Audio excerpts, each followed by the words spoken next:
안녕하십니까. 신의균의 국방TV 시큐리티 뉴스입니다. 자, 오늘도 우크라이나 전황 그리고 이 홍해 상황, 홍해에서 좀 초유의 일이 발생을 했습니다. 이 홍해 중동 상황, 그리고 또 우크라이나가 의외로 새로운 나라로부터 이 나라가? 라고 하는 그런 나라로부터 의외의 전투 공격기를 공여받게 되었습니다. 어떤 내용들인지 같이 살펴보겠습니다. 첫 번째입니다. 덴마크의 퇴역 F-16 전투기를 중고로 도입한 아르헨티나가 큰 결심을 했습니다. 현재 아르헨티나군이 보유하고 있는 사실상의 유일한 제트 전투기인 슈페르 에땅다르 전량을 우크라이나에 무상 기증하기로 했다는 소식입니다. 아르헨티나 정부가 해군 항공대에서 보관 중인 프랑스제 슈페르 에땅다르 공격기 전량을 우크라이나에 공급하기로 했으며 프랑스가 오버홀 작업을 맡게 될 것이라고 현지 시각 6월 12일 밝혔습니다. 아르헨티나 국방부는 이날 하비에르 밀레이 대통령이 해군 항공대의 슈페르 에땅다르 공격기 5대를 프랑스를 거쳐 우크라이나로 지원하기로 결정했으며 아르헨티나의 무기 거래를 전면 금지하고 있는 영국의 국제 제재 예외 조치를 인정받기 위해 미국이 중재 중이라고 밝혔습니다. 1970년대 중반부터 아르헨티나 해군에 14대가 도입된 슈페르 에땅다르 공격기는 프랑스 해군에서도 2016년까지 운영되었던 초음속 전투 공격기인데요. 최대 이륙 중량이 12톤 수준이고 전투 행동 반경이 850km에 달해 경량 기체치고는 상당한 장거리 타격 능력을 갖추고 있습니다. 최대 마하 1.3의 속도까지 비행할 수 있는 이 기체는 액조세 대함미사일을 최대 2발 장착할 수 있고 레이저 유도폭탄과 각종 클러스터 폭탄 2.1톤을 장착할 수 있는데요. 연료를 줄일 경우 최대 3톤까지 무장이 가능해 우크라이나군에 상당한 도움이 될 전망입니다. 아르헨티나가 기증하는 슈페르 에땅다르 기체는 프랑스가 우선 인수해 신형 무장 운용을 위한 업그레이드와 기골 보강 작업을 거친 뒤 프랑스 현지에서 조종사 교육을 실시할 예정인데요. 이르면 올 연말에 우크라이나 인도가 가능할 것으로 예상되고 있습니다. 아르헨티나가 기증하는 슈페르 에땅다르는 액조세 미사일 운용 능력을 갖고 있어 러시아 흑해 함대를 상대로 대단히 강력한 위력을 발휘할 것으로 기대되는데요. 이 전투기가 미라지 2000, F-16과 함께 전쟁의 흐름을 바꾸는데 일조해 주기를 바라겠습니다. 네, 슈페르 에땅다르, 그러니까 프랑스가 개발한 공격기예요. 초음속 마하 1.3까지 날아가고 프랑스가 2016년까지 이 샤를 드골 항모에서도 운영을 해왔던 그런 기체입니다. 그리고 핵공격 임무도 가지고 있었어요. 그런 기체고, 여러분들 잘 아시다시피 포클랜드 전쟁할 때 이 아르헨티나가 영국의 셰필드급 구축함 격침했죠. 그때 나섰던 비행기가 바로 이 슈페르 에땅다르였고, 이 동체 하단에 중간에 한 발 장착하고 5대가 날아가서 쏘았습니다. 그래서 이제 화물선하고 등등 여러 척을 쐈는데 그 중에 셰필드 구축함이 맞았던 겁니다. 그래서 격침시켰던 전력이 있는데 그 슈페르 에땅다르를 14대를 가지고 있다가 영국이 자신들의 적국인 아르헨티나에 군사 무기 제공해주면 안 돼 라는 제재, 여기에 미국이 동의해줬고 하니까 프랑스도 이제 부품 공급을 안 하는 거죠. 부품 공급이 안 되니까 비행기를 운용할 수가 없죠. 그래서 2000년대 들어와서 운영을 못 하다가 급기야 한 10년 전쯤에 다 퇴역을 했어요. 퇴역을 했는데 불과 며칠 전에 조지 워싱턴 항모가 지금 우리 동북아시아로 로널드 레이건과 교대하러 하는 임무로 지금 오지 않습니까? 올 때 아르헨티나에 들러서 아르헨티나 해군하고 연합훈련을 한번 하고 왔는데 이때 밀레이 대통령, 이 사람은 또 완전 또 우파죠. 그러다 보니까 친미고 우파입니다. 그래서 지금 우리 아르헨티나가 비행기 한 대도 없는데 항공모함이 오는데 그래도 우리도 비행기 있는 거 좀 보여줘야지. 지금 나를 수 있는 게 있어 없어 해가지고 찾아서 2대를 날게끔 만든 겁니다. 슈페르 에땅다르 퇴역한 걸. 그리고 이제 조종사도 없죠. 퇴역한 지 10년 됐으니까. 그렇지만은 10년 전에 조종했던 조종사는 또 있겠죠. 그래서 조종사 섭외해오고 해가지고 긴급하게 2대를 비행을 시킨 거예요. 그러니까 미국이 가만히 보니까 쟤들 나르네. 자, 그러면 저거를 어차피 얘들 지금 필요 없고 지금 미국이 인정해줘서 덴마크제 중고 F-16을 도입하기로 했으니까 어차피 제가 안 쓸 거고 저걸 우크라이나 주면 어떨까? 이제 이렇게 된 거라고 저는 봅니다. 그래서 아르헨티나는 이걸 프랑스로 갖다 주고 프랑스는 이걸 오버홀해서 오버홀 하는데 상당한 비용이 드는데 이걸 이제 아르헨티나가 내는 게 아니죠. 아르헨티나는 기체를 대고 프랑스나 미국이 돈을 대서 오버홀하고 그리고 우크라이나로 전달해 준다 라는 그런 시나리오인데 5대가 간답니다. 자, 그러면 프랑스도 이걸 운용을 했다가 지금 2016년에 다 퇴역을 했으니까 퇴역한 지 얼마 안 됐죠. 그러면 아직도 치장되어 있는 쓸만한 기체들이 있을 수 있죠. 그런 것들 합해서 더 많이 주지 않을까라고 예상을 하는데 이 정밀 유도 무기를 사용할 수가 있어요. 이거 이제 프랑스가 운용을 하던 건데 타겟팅 파우더가 있습니다. 여기 있죠. 레이저 유도 지시기가 있고 그래서 정밀하게 타격할 수 있고 2011년도에 오디세이 새벽 작전 그러니까 리비아 카다피를 제거하기 위해서 리비아를 폭격하던 그 작전인데 이때도 이 샤를 드골 항모에서 이룩한 슈페르 에탕다르가 참가를 했었어요. 프랑스 대표로 그런 작전도 있었고 그래서 이런 정밀 유도 무기를 운영할 수 있는 능력까지 있고 그리고 이 슈페르 에탕다르가 사용하는 무기들 보면 여기 70mm 로켓 그리고 100mm가 훌쩍 넘어 보이는 이런 또 큰 대구경 로켓 그리고 멍텅구리 폭탄들 이건 제가 훈련용 탄으로 보이네요. 훈련용 탄 그리고 저기 보면 매직 열추적 미사일 이제 공중전 해야 되니까 뭐 이런 것들 해서 운용을 할 수 있는데 그래서 프랑스제 활공 유도 폭탄 뭐 이런 것도 운용을 할 수 있으니까 이걸 가지고 상당한 능력을 가질 수가 있고 또 제일 중요한 게 액조세 대한미사일을 운용할 수 있다 이거 아니겠습니까? 그래서 흑해에서 완전히 이 러시아 군함들 지금 다 도망가고 없지만 혹시나 또 온다고 치면 흑해에서 러시아 군함들을 사냥하러 다니는 이런 기체가 되지 않을까라는 생각이 듭니다. 점점 더 강력해지는 우크라이나 군이다. 제가 오늘 마지막 소식에서 러시아가 정말 뭐 크림반도에서 난탈당하는 끝에 아주 중요한 아니 이런 걸 라는 그런 결정을 내렸는데 그런 것들조차도 박살이 날 수 있는 이런 무기가 점점 우크라이나의 인벤토리에는 들어가고 있다라는 긍정적인 소식 알려드리면서 자 이번에는 후티가 헤즈볼라를 도와주기 위해서인지 또 홍해에서 아주 큰 사고를 쳤습니다. 보겠습니다. 러시아 흑해 함대에 엄청난 피해를 입혔던 우크라이나군의 무인 자폭 수상정 전술을 예멘의 후티가 따라하고 있습니다. 지난 5월부터 홍해에 급증하기 시작한 후티의 자폭 USV가 결국 첫 번째 전과를 올리는 데 성공했습니다. 홍해 해상교통로 보안이 다시 국제적 이슈로 떠오를 전망입니다. 후티 반군이 홍해 공해상에서 자폭 USV를 동원한 공격으로 라이베리아 선적 그리스 소유의 벌크선을 타격하는 데 성공했으며 해당 선박은 연속 공격을 받아 침수되고 있다고 영국 해사기구가 현지 시각 6월 12일 밝혔습니다. 이번 공격은 한국 시각으로 6월 12일 오후 3시 50분경에 발생했는데요.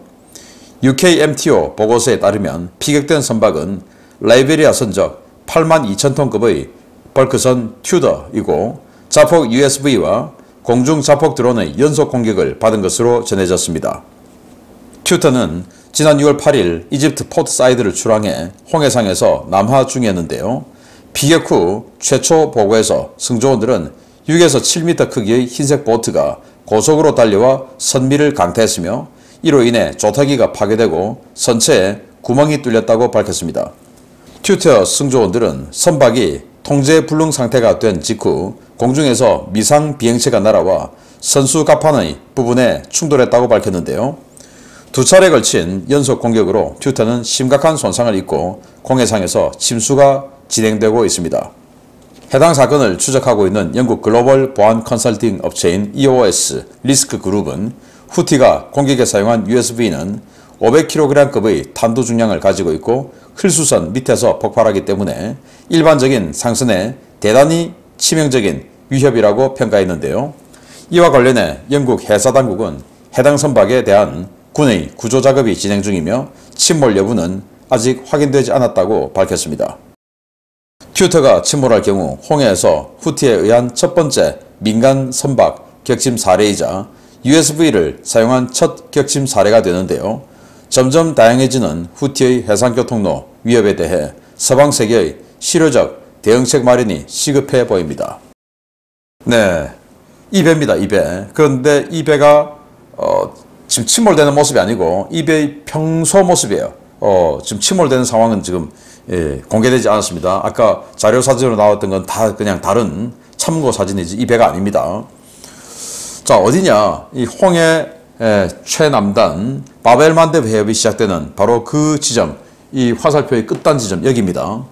여기에서 공격을 받았고 보고에 따르면 이렇게 생긴 배가 달려와서 후미를 들이받았답니다. 그리고 후미에 조타기가 있고 그런데 그게 이제 박살나니까 조향이 안 되는 거죠. 그리고 선체에 구멍이 뚫리고 그리고 지금은 또 알려진 바에 따르면 엔진도 파괴됐답니다. 기동력을 상실했죠. 그리고 방향성도 잃었죠. 그리고 구멍이 났죠. 그리고 뒷부분이 엔진 등 있으니까 무거운데 그 부분이 침수가 되니까 굉장히 큰 상황이 발생한다. 그러면 결국 침몰할 수 있다라는 겁니다. 그래서 그동안은 침몰은 하나도 되지 않았었는데 이렇게 첫 번째로 침몰을 시키는 이런 상황이 벌어질 수 있고 아직 그 배를 포기한다 여기까지는 결정을 아직은 안 했다고 합니다. 그럼 왜 이렇게 갑자기 후티가 큰 도발을 하나? 이게 헤즈볼라에 대한 이스라엘의 공격이 아주 세게 들어갔죠. 그래서 아침에 우리 오신트 레이더를 통해서도 보셨겠지만 헤즈볼라의 최고위급 군인이죠. 우리로 치면 지상작전사령관, 헤즈볼라의 전방작전사령관, 전방부대 총사령관이 이스라엘의 폭격에 의해서 제거되고 그리고 거의 뭐 장군급들 여러 명이 같이 죽었다라고 알려져 있죠. 자, 이런 것들에 대한 보복으로 지금 헤즈볼라가 어제 170발의 로켓, 오늘 250발 이상의 로켓을 쏘고 있고 지금도 쏘고 있답니다. 여기에 대해서 이 남쪽에서 이 저항의 세력들을 축 아니겠습니까? 후티가 또 미국을 공격해서 물론 미국이 아닙니다만은 미국이 이 지역의 치안을 거의 통과하고 있다 해도 과언이 아니기 때문에 그래서 미국을 자극해서 계속 이런 식으로 나가면 이제 이런 공격을 더 세게 할 거야. 그러니까 미국 니들이 이스라엘을 말려 이제 이런 쪽으로 가는 거 아닌가. 그래서 양동작전으로 이런 그 헤즈볼라를 도와주기 위한 이런 작전이 아닌가라고 생각되는데 야 정말 이 중동 이 지역은 뭔가 크게 결심을 하고 정리가 한번 필요한 게 아닌가라는 생각이 듭니다. 자, 이런 상황에서 우크라이나가 또 에이테킴스 미사일을 대거 동원해서 크림반도, 세바스토폴 흑해함대 사령부 인근 공군기지들하고 방공기지를 박살을 냈는데 러시아가 특단의 대책을 강구했습니다. 이게 또 황당합니다. 보겠습니다. 우크라이나가 어젯밤 크림반도 일대에 또 대규모 에이테킴스 미사일의 공격을 감행했습니다. 그야말로 미사일이 남아도는 듯한 파상 공세인데 이번 공격으로 크림반도의 중거리 방공망이 완전히 붕괴됐다는 전투 피해 평가가 나왔습니다. 크림반도 방공망이 초토화되자 러시아가 비장의 카드를 꺼냈습니다. 우크라이나군이 현지 시각 6월 12일 크림반도와 크라스노다르 지역을 대상으로 대규모 타격작전을 감행했으며 이 과정에서 크림반도에 배치된 S-300과 S-400 포대 3개가 피격되어 작전 능력을 상실했다고 우크라이나군 총참모부가 밝혔습니다. 이번에 공격 대상이 된 표적은 세바스토폴 북부에 있는 벨벳 공군기지에 배치된 S-300 포대와 세바스토폴 해군기지 남북에 각각 1개 포대씩 전개해 있던 S-400이었는데요. 각각의 표적에 두세 발 이상의 에이테킴스 미사일이 발사되었습니다. 우크라이나 측은 에이테킴스 공격이 실시된 좌표에서 모두 탄약 유폭이 관측돼 레이더와 발사 차량 손상이 있었다라며 이번 공격으로 해당 포대들의 방공작전 능력이 상실되었고 생존한 포대 구성 차량들은 기지를 이탈해 타 지역으로 대피 중이라고 밝혔습니다. 크림반도 전역의 방공포대들이 연이어 터져나가자 러시아는 특단의 조치를 꺼내들었습니다. 아직 정식 실전 배치도 안 된 최신의 장거리 방공 시스템 S-500 프로메테이 방공 시스템을 크림반도에 전진 배치한 것입니다. 우크라이나 군사정보국장 키릴로 부다노프 중장은 12일 러시아가 S-500을 크림반도에 시범 배치한 것으로 보이며 현재 추적 중이라고 밝혔는데요. S-500이 실제로 크림반도에 배치됐을 경우 러시아 측 주장 기준으로 인류 최강의 방공 시스템과 에이테킴스 간의 대결이 성사될 전망입니다. S-400을 기반으로 레이더와 사격 통제 장치, 요격 미사일을 업그레이드한 S-500은 3,000km 범위 내에서 표적을 탐지해 마하 20의 대륙간 탄도미사일급 표적 10개와 동시에 교전할 수 있는 것으로 선전되고 있습니다. 또 200km 범위 내에서는 위성과 극초음속 무기, 스텔스 전투기를, 600km 범위 내에서는 전투기를 요격할 수 있는 재원상 세계 최강의 방공 무기입니다. 러시아가 아직 작전 배치 단계가 아닌 S-500을 크림반도에 배치했다는 것은 전장의 급박한 상황 때문에 전력화 일정이 앞당겨졌다는 것을 의미하는 것인데요. 아직 본격적인 양산도 시작되지 않은 S-500, 크림반도에서 그 실체가 낱낱이 까발려질 것으로 기대됩니다. 네, S-500. 러시아 주장으로는 완전히 인류 최강, 우주 최강의 방공 미사일이다 라고 선전되고 있는 그 S-500을 아직 양산 단계도 아니고 개발 완료 단계도 아닌데 그걸 지금 갖다 놓겠다. 시제품 수준의 포대가 하나 있나 봐요. 그걸 지금 갖다 놓겠다라는 건데 왜 그러냐? 이제 방공망이 다 사라진 겁니다. 그저께 알려드렸죠? 이 크림반도 북쪽에 있는 잔코이, 예프파토리아 등 3개의 방공 미사일 부대가 ATACMS 공격에 파괴됐고 이제는 크림반도의 핵심이죠. 세바스토폴과 그 위에 있는 벨벳 기지 등 해서 S-300, S-400 2개 해서 방공미사일이 또 3개가 박살난 겁니다. 또 이 공식 보도 외에 워싱턴 소식통에 따르면 심페로폴 북쪽에 있는 또 비행장도 타격을 받았다고 해요. 자, 이러니 이제 방공망이 없는 겁니다. 그 다음 타겟은 어디냐? 케르치 대교가 되겠죠. 점점점 이제 남쪽으로 내려가는 것이고 이제 이 세바스토폴 방공망이 없으니까 드론들 그냥 마구마구 와서 조준 타격을 할 수 있게 되겠죠. 이게 배가 지금 얼마나 남아있는지 모르겠지만 이런 상황이 되다 보니까 야, 안 되겠다. 이거 어떡하지? 미사일 있냐? 남아있냐? 없는데요? 어떡하냐? 야, S-500 있다고 했잖아. 그거 갖다 놔. 이렇게 된 거다라고 하는데 자, 이 S-500이 얼마나 대단한 거냐라고 선전되고 있냐면 일단 3,000km 범위 내에서 탐지를 합니다.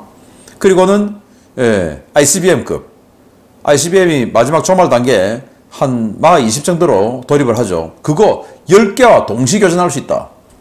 와, 이게 정말 말이 되는 거냐라는 생각이 드는데 그리고 F-22급의 스텔스 전투기 그리고 마하 5가 넘는 극초음속 미사일 작죠. 이 ICBM에 비해서 그런 것들하고는 200km 범위 내에서 공격할 수 있다라는 거고 F-22를 200km에서 탐지하고 공격한다 이겁니다. 그리고 일반적인 전투기는 600km에서 때릴 수 있다. 그러면 여기 갖다 놓으면 완전히 그냥 전역에 우크라이나 전투기들 하나도 작전하지 못하네요. 600km니까.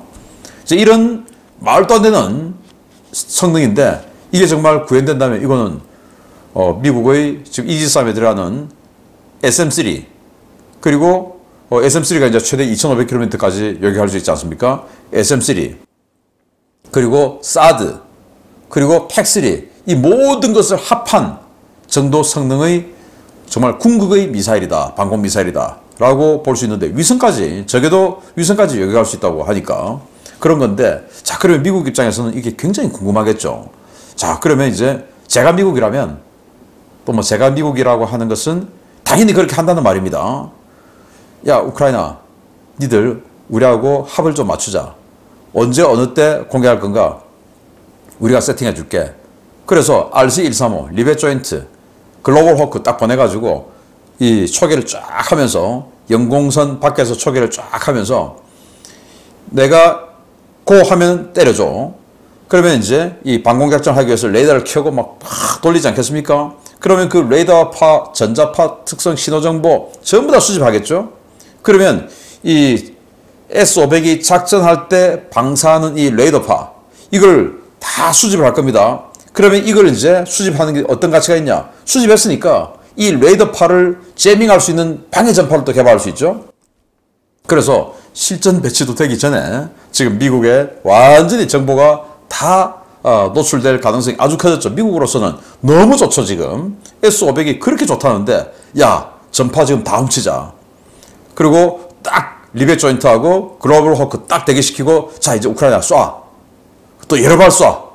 그래야 뭐 완전히 그냥 난리가 났듯이 전파를 방사할 테니까 예발 쏴. 자, 이렇게 해서 러시아는 개발 완료도 안 된 거 미국에게 정보 다 털리게 생겼다라는 건데 뭐 그 정도 성능은 저는 절대로 안 나올 것이라고 봅니다. 러시아는 까보로 아닙니까? 말만 앞서는 그런 무기라고 보는데 뭐 그렇다 하더라도 어쨌든 S400을 넘어서는 S500 이제 다 털릴 일만 남았다라는 겁니다.